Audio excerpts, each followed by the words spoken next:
Fuori, polizia antisommossa, la locale, i carabinieri arrivano, i ragazzi e le ragazze del fronte della gioventù comunista, come annunciato, striscione e bandiere alla mano. Dentro, l'università, Laura Balatto, si prepara a ricevere l'ex parlamentare Dem e presidente di Sinistra per Israele Emanuele Fiano, per ricominciare lì dove una settimana fa era stato interrotto dopo l'irruzione dei contestatori pro-Pal. Evento blindato, la partecipazione solo su invito alla presenza della ministra dell'università Anna Maria Bernini. Solo 8 gli studenti in aula appartenenti all'Associazione Futura, promotori dell'incontro dello scorso 27 ottobre e concluso una settimana dopo. Il tema Israele-Palestina, due popoli, due stati. Noi vogliamo promuovere l'ascolto, l'avevo detto la volta scorsa ma lo ripeteremo anche oggi, non è un evento dove si deve per forza concordare col relatore, ma è un evento dove bisogna mettersi in discussione, avere consapevolezza che c'è tanto da imparare e per questo provare a vedere anche le cose da una prospettiva diversa. Come studenti voi avete condannato fermamente la presa di posizione di chi ha fatto irruzione una settimana fa nella stanza di San Giobbe.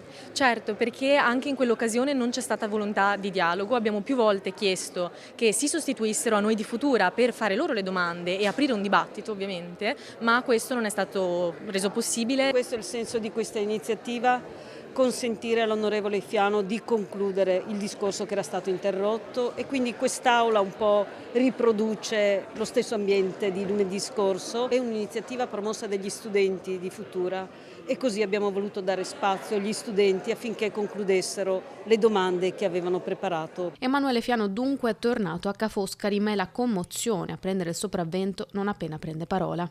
Tutti voi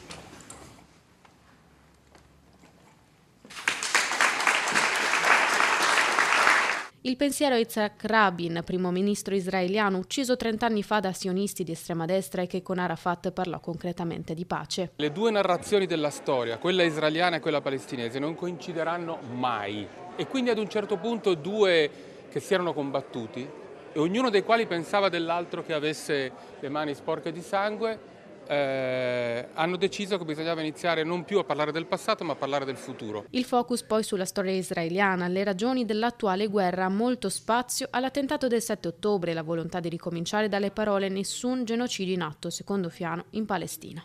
Per me, per dare un giudizio terribile sulle decine di migliaia di morti a Gaza non importa la parola, perché se lei lo chiama massacro o genocidio rimane il fatto che sono morte decine di migliaia di civili. Discutiamone pure se questo è importante. Io non credo che sia importante per affermare i diritti del popolo palestinese, per lottare per la pace, perché la guerra non riprenda, perché le armi cedono il posto alle trattative. Io sono la scorta istituzionale e democratica di Emanuele Fiano.